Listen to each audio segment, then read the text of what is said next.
The champagne glass shattered against the marble floor, sending Dom Perignon across Italian leather shoes worth more than most people's cars.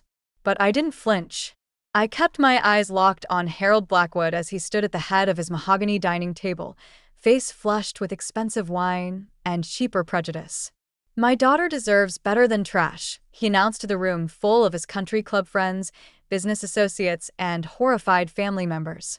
"Street trash, dressed in a borrowed suit, pretending to belong in our world."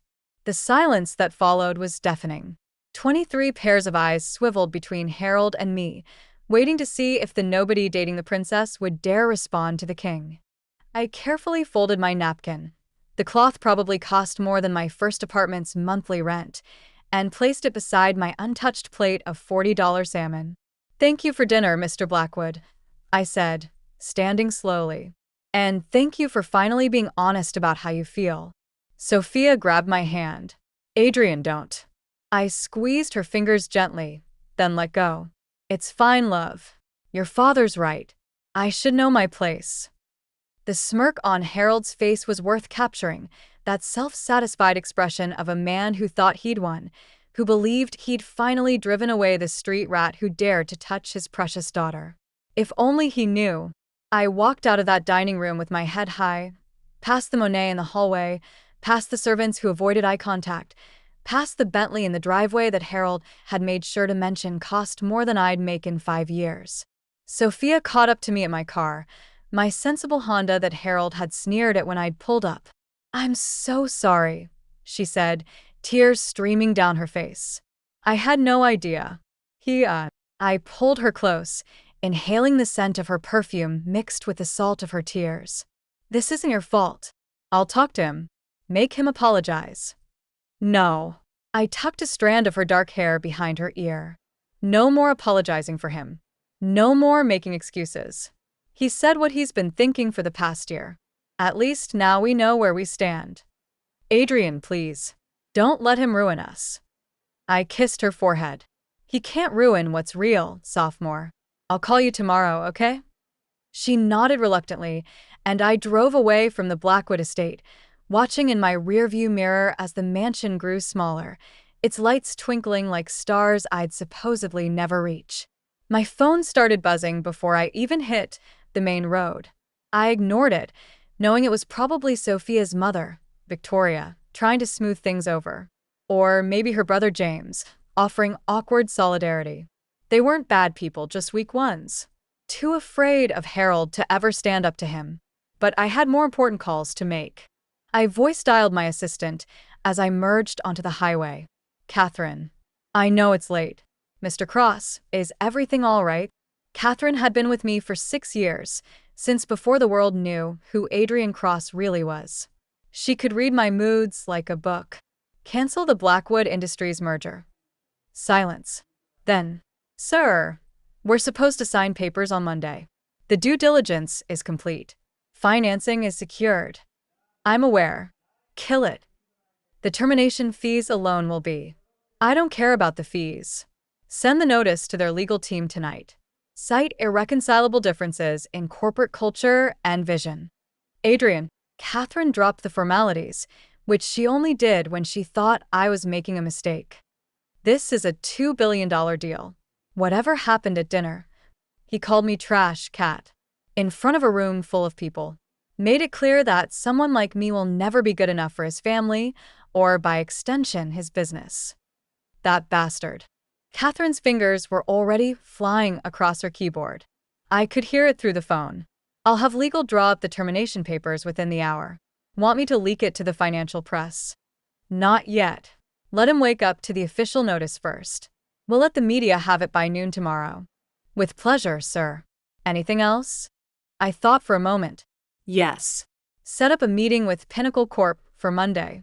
If Blackwood Industries won't sell, maybe their biggest competitor will." Catherine laughed.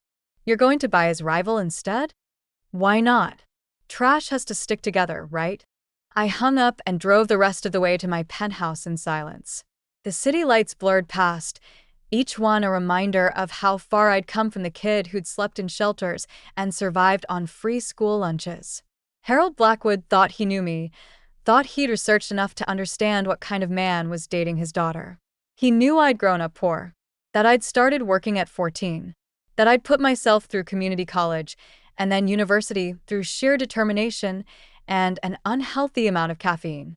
What he didn't know was that the scrappy kid he looked down on had built a corporate empire while staying in the shadows. That Cross Technologies, the company his own firm was desperately trying to merge with to stay relevant in the tech age, was mine. That I'd spent the last decade acquiring patents, poaching talent, and strategically positioning myself to become the kingmaker in our industry. He didn't know because I'd kept it quiet, using holding companies and trusted executives as the face of my operations. I'd learned early that real power came from being underestimated, from letting blowhards like Harold think they held all the cards. My phone rang as I pulled into my building's garage. Harold's CFO, Martin Webb. That was faster than expected. Adrian, it's Martin. I'm sorry to call so late, but we just received a notice from Cross Technologies terminating the merger agreement. There must be some mistake. No mistake, Martin. But we're set to sign Monday. The board has already approved. Shareholders are expecting. Then the board should have thought about that before their CEO publicly humiliated me at dinner tonight. Silence. Then, quietly, what did Harold do? Ask him yourself. I'm sure he'll give you his version. Good night, Martin. I hung up and headed to my penthouse, pouring myself a scotch and settling onto the balcony to watch the city sleep. Somewhere out there, Harold Blackwood was about to have his evening ruined. I wondered if he'd make the connection immediately, or if it would take him a while to realize that the trash he dismissed controlled the one thing his company needed to survive the next fiscal year. My phone buzzed, Sophia calling. I let it go to voicemail, not trusting myself to separate my anger at her father from my love for her. She didn't deserve to be caught in the crossfire, but some battles couldn't be avoided. By morning, my phone had logged 47 missed calls.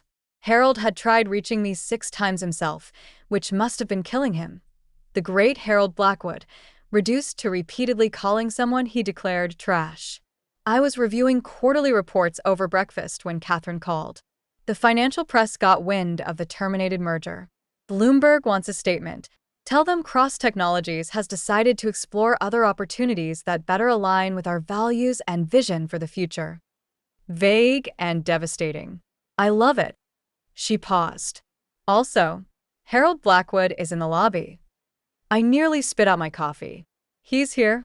Showed up 20 minutes ago. Security won't let him up without your approval, but he's making quite a scene. Should I have him removed? No. I set down my mug thinking, send him up. But make him wait in the conference room for, let's say, 30 minutes. I'm finishing breakfast. You're evil. I'll prep conference room C, the one with the uncomfortable chairs.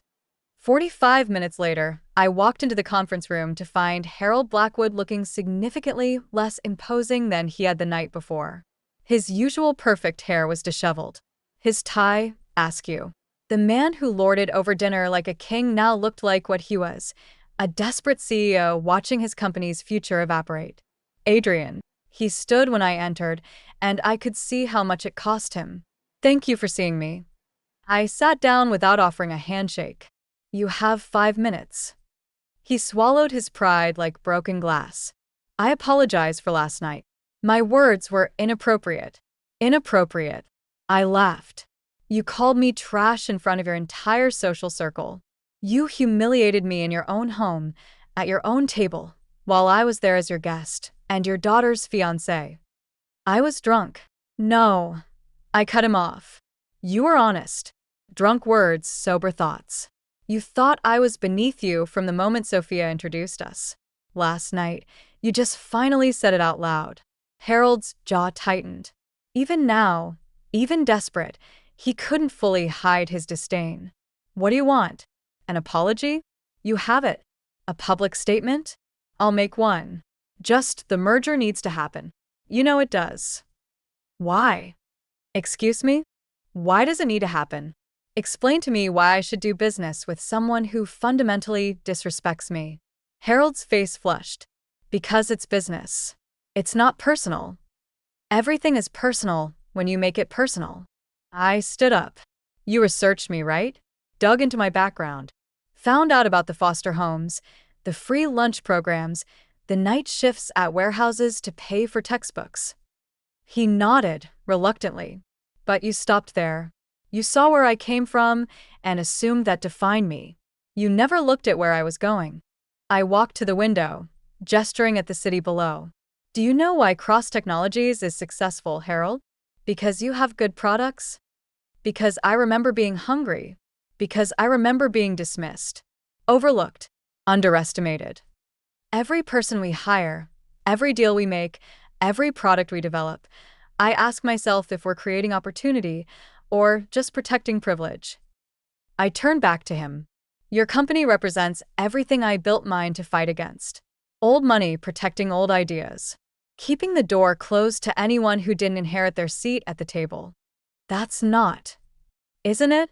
Name one person on your board who didn't go to an Ivy League school. One executive who grew up below the poverty line.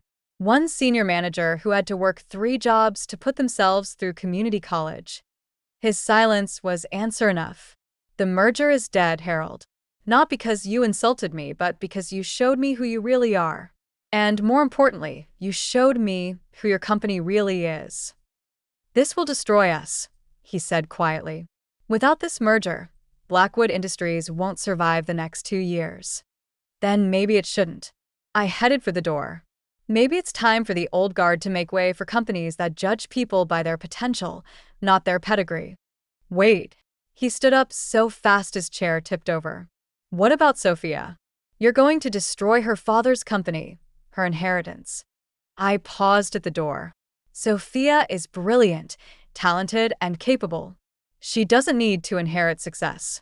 She can build her own. That's the difference between us, Harold. You see inheritance as destiny. I see it as a crutch. She'll never forgive you. Maybe not. But at least she'll know I have principles that can't be bought or intimidated away. Can you say the same? I left him there and went back to my office. Catherine was waiting with a stack of messages and an annoying look. Pinnacle Corp wants to meet Monday morning. They're very interested in discussing an acquisition. Good. Make sure Harold hears about it by this afternoon.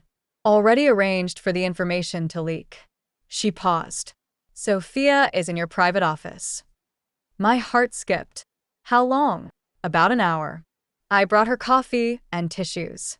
I found Sophia curled up in my desk chair, eyes red but dry. She looked up when I entered, and I saw her father's strength, but her mother's kindness in her face. Hi, she said. Softly, hi. I heard what you told him. Catherine let me watch on the conference room feed. I sat on the edge of my desk, and I think she stood up, coming to stand between my knees. I think I've been a coward, letting him treat you that way. Making excuses, hoping it would get better. Soft. No, let me finish. She took my hands. I've spent my whole life benefiting from his prejudices, without challenging them. Last night, watching him, I was ashamed. Not of you, of him. Of myself, for not standing up to him sooner. What are you saying? I'm saying that if you'll have me, I want to build something new with you. Without my family's money, or connections, or conditional approval. I pulled her close. Are you sure? He's right about one thing. Walking away from that inheritance is no small thing. She laughed, and it was the most beautiful sound I'd heard in days. Adrian Cross, you just terminated a $2 billion merger because my father disrespected you. I think we'll figure out the money part.